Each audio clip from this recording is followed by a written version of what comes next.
I'm Kelly.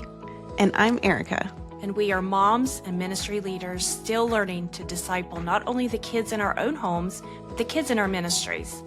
So we're having conversations with innovative leaders who are fostering a strong relationship between church and home, with practical and tactical next steps for partnering well and living out our faith. This is the Nurturing Faith Collective podcast.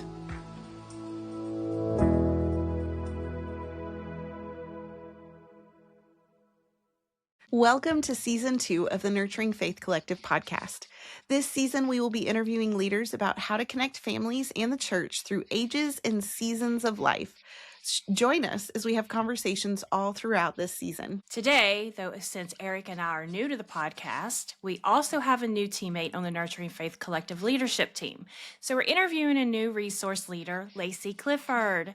We're so glad you're here with us, Lacey. Thank you for having me. It's going to be great. It is going to be great. Kelly, I'm excited to be here. Why don't you introduce yourself and let's figure out who's on the team. Okay, so my name is Kelly Hensley. I serve as the Children's Ministry Director at First Baptist in St. Albans, West Virginia. I've been there as a church member for quite some time, but my current position, I've been there for about 6 years. I am married to my husband, Jason. We've been married for almost 30 years. And I have 2 children, Jacob and Carly.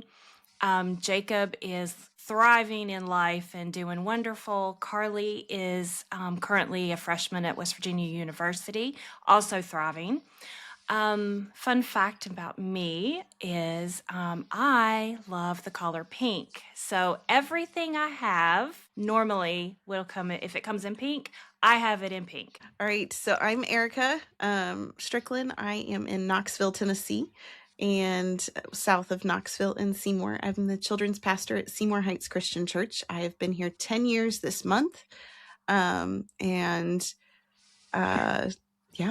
been at Seymour for a while. I raised both my boys here. I have my husband, John, is a professor of business at our alma mater at Johnson University. And then we have 2 boys. One is 11 and a drama kid. He is putting to good use his natural gift for drama in an Anastasia play later this season. And then my youngest son, Caleb, is 5, and he beats up children's ministry volunteers for fun.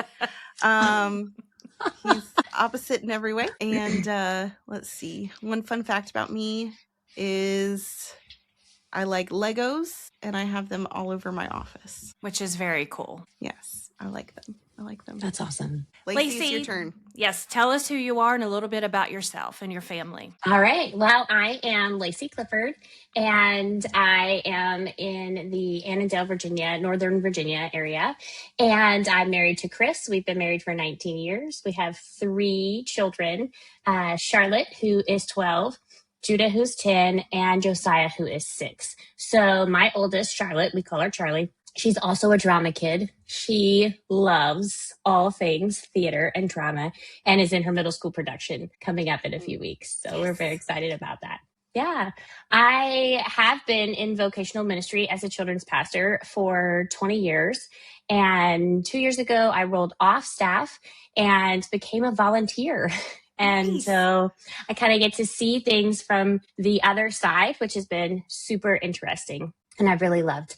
Fun fact about me, since we're kind of headed towards Easter, is my favorite candy of all time is Cadbury cream eggs. Ooh. Mm-hmm. And so anytime I can find them around Easter time, I just store them up and throw them in the freezer so I can have them all year long. That's genius. That is smart.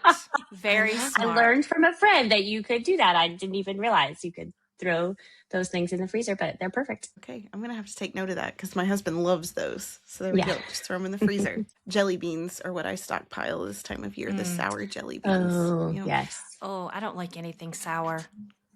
Really? You're just so sweet. I know. All right, so you mentioned you stepped out of vocational ministry, but tell us a little more about what you used to do and what you do now, where you serve. Yeah, so I served as the children's pastor at our church, and that covered birth through 6th grade. And I did that for 20 years. I started at a church right outside of the Charlottesville, Virginia area. And then we moved to the DC, Northern Virginia area. And I started at the church I'm volunteering at now as a fellow, which is what they called interns at the time, and grew through the system. Nice. Nice. So we're all three East Coast people, which made Yes. scheduling much easier. We didn't have Yes. to do time math. I liked that. Very much so. So, Lacey, give us some of your biggest wins in ministry. All right. Some of our biggest wins in ministry, I would say, are partnering with parents. When I first started out in ministry, I don't think I had that big of an understanding of what it meant to truly partner with parents.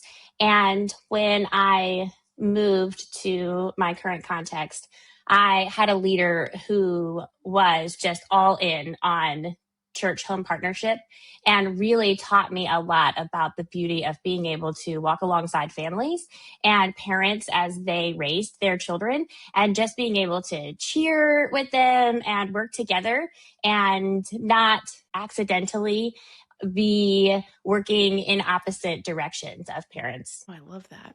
I don't think I really started to explore that until starting at Bethel in the master's program of what Exactly. that intentionality looks like. So I love that you had Yeah. someone to pour into that. Yeah, it was really great. And it was hard. So I understood it in theory, and she really helped me to understand it more. And then when I had children of my own, it became very, very clear It's a why game that is so changer. important. It really is. Yeah. Yeah, just to have other people who are in your corner. There's so many forces, organizations, teams, you fill in the blank, of things that take from us as families and our kids, ways we have to show up, and things, just different various things that we need. And just to have someone in your corner who's going, you've got this, we're going to help you with the faith formation piece, and really be in your corner has been, like you said, a game changer. The intentionality of everything, Yes. being very Yes. intentional, is very, very Mhm. important. Yeah. And just like you get home from the hospital when you have your first child and you're like, oh, what do I do now? Faith formation is so much like that. It's like, okay, I want to teach my kids about Jesus. I want them to grow up knowing and loving the Lord.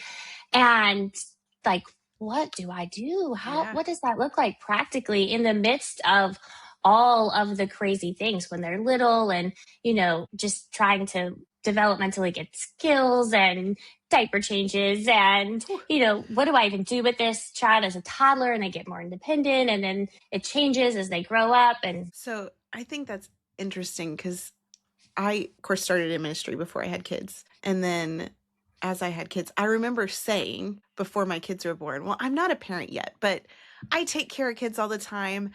I understand what you're going through. And then looking back on that, I'm like, oh, absolutely right. Children's ministers, leaders, partners that don't have kids can understand, and they can provide us with a lot of good resources. But there is a level of, you don't realize how lost you feel. I just thought parents had it all together, and then I became one, and I was like, oh, we're all faking this. Okay, cool. So recognizing that is helpful to know that we can partner and be more intentional about that, whether we have kids or not. It's super vital in Mhm. ministry to do that.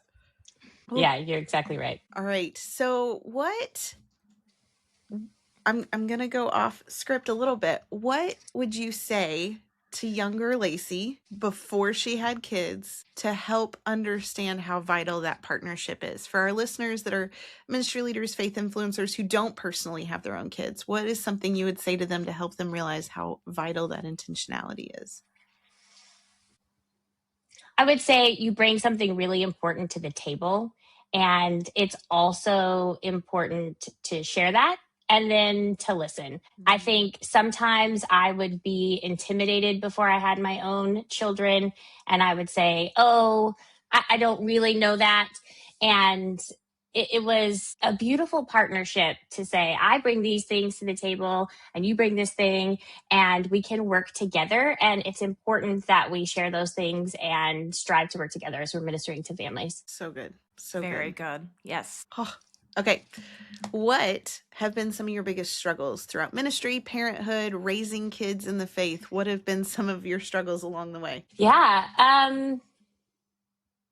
I think work-life balance has been a struggle for sure, especially as we were in the infant and toddler stage and really trying to figure out what does that look like. I think partnering with volunteers and understanding the normal and busy rhythms of volunteers and trying to help support and work together as a team in that was a struggle that I had to learn. And then I would say mentorship, just really being okay to say, okay, I don't have this all together. I don't know exactly what I don't know.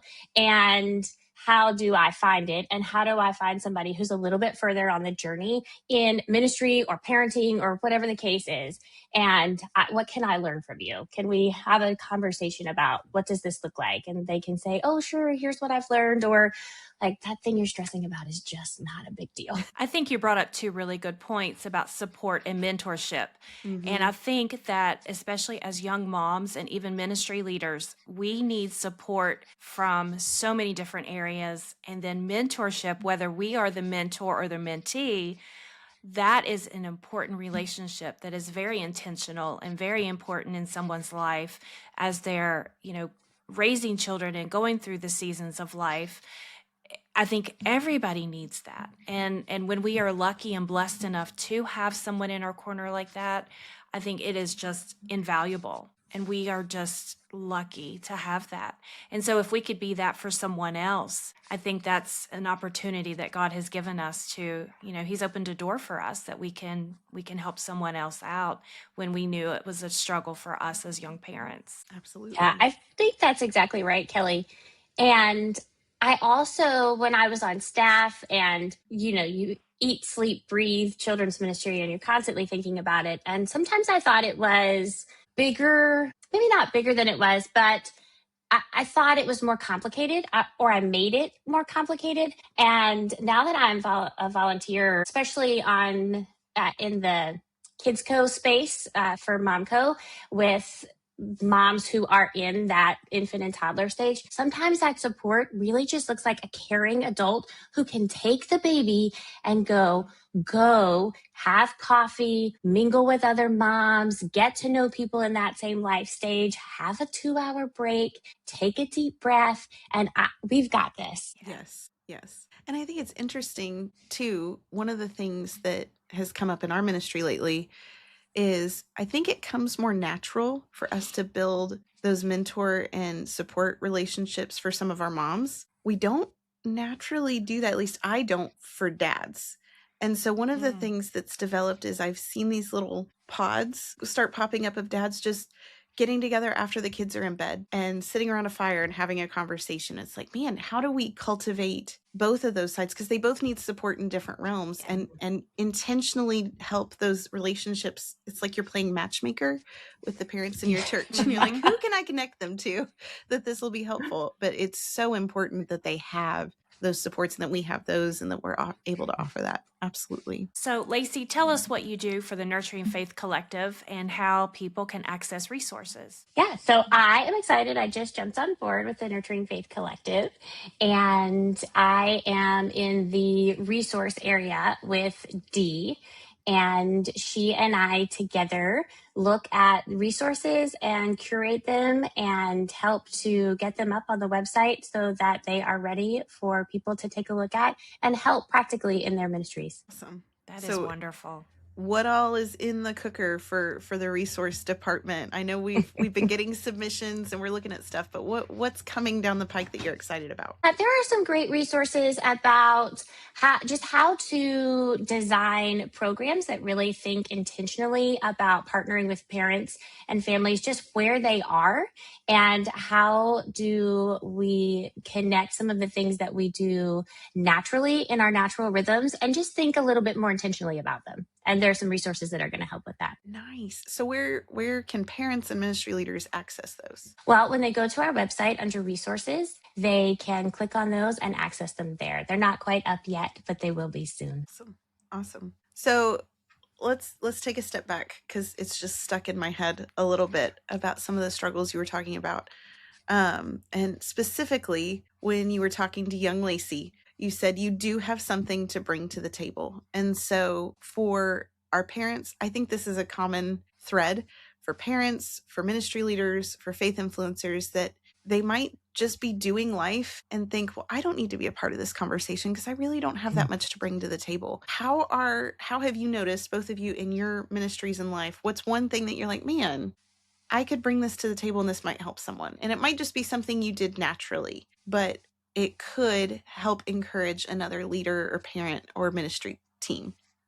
I'm not sure that I have a specific example, but just realizing that God has gifted each person in this moment and they can show up fully present in whatever area he's placed them in, and they're there for a purpose and a reason. And it might be, I'm really great at playing games and running around. We had a leader a few years back, and he loved soccer. Like, he just loved all things about soccer, and he's like, I don't know what I can do, but after their lesson he would play soccer with all the kids in the ministry, just in one of our big rooms.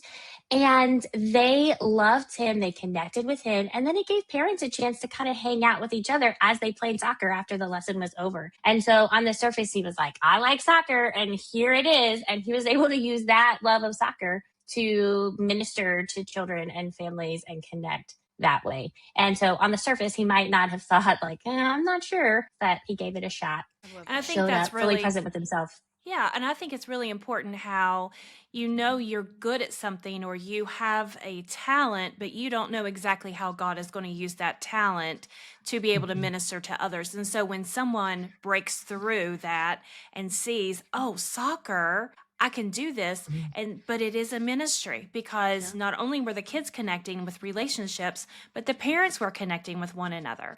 So even though maybe, I don't know, it's soccer, it was used as a ministry. And I think that is super important. As you said, God gifts us with so many talents.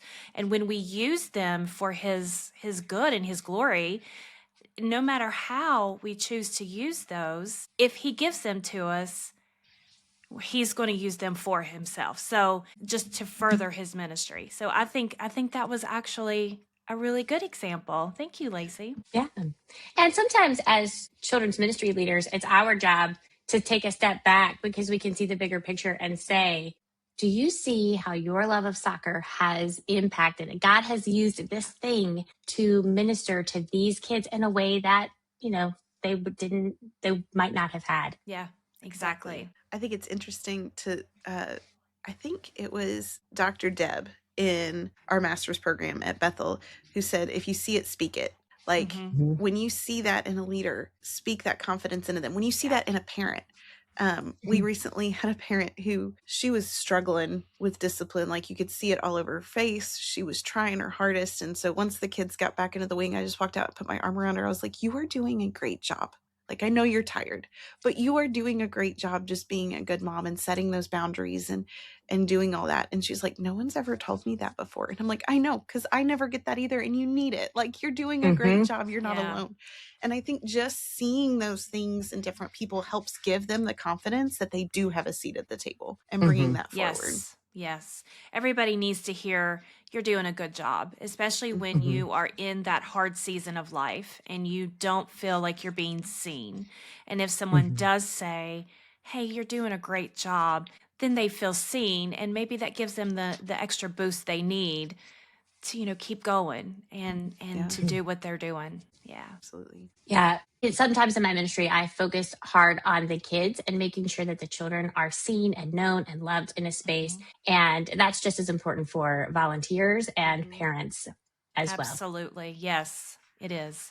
We talk through all of these different aspects of parenthood and just setting rhythms and speaking out when we see stuff. But what is one tangible and practical piece of advice for our listeners, whether they're leaders, parents, faith influencers? Like, what is one thing that they can do this week to really partner well and intentionally with either the church if they're a parent or the home if they're a faith influencer? I think that I would say look at your network of people. Look at the people that are around you. whether that's small group leaders or other families or whatever the case may be, and begin to build those networks for children. And it might just be because I'm in the middle school phase. But we found that it was so great that we had those families and connections, those small group leaders, those families of children my daughter's age, that now she's connected with other adults that are not us, that we know and trust, that are speaking the same faith language into her life. And so I think I would say, look around at your network and try to build your network of people, even if your child has just been born, even if you have an infant, grow for the future. Yeah. Does that make sense? Oh, I love that. Yeah. I think that's probably, both as a parent and as a ministry leader, what has been the catalyst for the most growth and confidence in me is when I found other people to do ministry with, whether, it's people from my cohort at Bethel or other local children's pastors that we do a week of camp together and we become friends and we're able to support each other, or a mom that I can text when my preteen just stinks so bad. I'd be like, how do you get them to shower? All those different things, because those are real, right? Like we need those things, not just the, hey, I had 14 kids at an event last week, good job. It's the real life things that we need. I can't find this type of sticker that the curriculum calls for, or whatever the need might be for the week that seems, like you said, Lacey, so big at the time. Yeah. You can have people that help you put that in perspective. That's super key. Ministry is hard at times. And if you have your network of people in ministry, that is a tremendous area of support. And then if you're also, the three of us also being moms, when you also have the other side of that and you have your network of parents that you can ask those real questions. How do I get my kid to shower? Those are real, honest, goodness to goodness questions that we have and problems that we have. And when we're in the midst of it, we see no way out and we're thinking, what do I do? But when you have your support, you're like, I'm not the only one going through this. That's so true. And one of the things that I loved about our program at Bethel is that it connected us with other pastors and ministry leaders that are doing the same thing and on the same journey and that are outside of our church, because sometimes we do need to ask those hard questions and we need to say, tell me about this. And this is just really hard in the moment. And our church network isn't necessarily appropriate for those kinds of questions and that line of thinking as we work through some of those things. And so I really appreciated that Bethel gave us just a network of people who were all over the country that we're able to sort of walk on the journey together. Oh yeah, that has been one of the greatest blessings for me, has been the group of people that I met through Bethel. They have become some of my closest friends. So I am truly, truly grateful to Bethel for that. So we've talked about it a couple times, but just for clarity. So Nurturing Faith Collective, of course, is a offshoot of the Corey Center, which is funded through Bethel Seminary. And we are all graduates of the Masters of Arts in Children's Youth and Family Ministry, which is a mouthful, but so is ministry. So it's perfect. Yeah. So we are there. And now I think the Nurturing Faith Collective, the heart of that is really what we've been talking about. It's supposed to be that support for ministry leaders, for parents, whether it's coaching and building relationships. And how do you get through this phase of life with a preteen, with a middle schooler, with baby, or maybe it's, hey, I need help in my ministry. Where are some resources that I can go for ideas? And I think that's awesome that we have a place to go to point people to find that community and that help. Yeah, Erica, that's exactly right. And I love with Nurturing Faith Collective that it is for not only church and ministry leaders, but it's also for parents as well. So It has those resources and coaching for everyone. It's been a great conversation. Thank you so much for being Thank with you, us. Lacey. Thank you so much. Thank you both so much. The Nurturing Faith Collective is more than just a podcast. It's a place to go for articles, resources, curriculum, coaching, and more. The Nurturing Faith Collective is committed to fostering a strong partnership between the church and the home in the child discipleship. Our mission is to empower ministry leaders, parents, and faith influencers in both English and Spanish-speaking contexts with the knowledge and tools they need to nurture children's discipleship. Find out more at nurturingfaithcollective.com.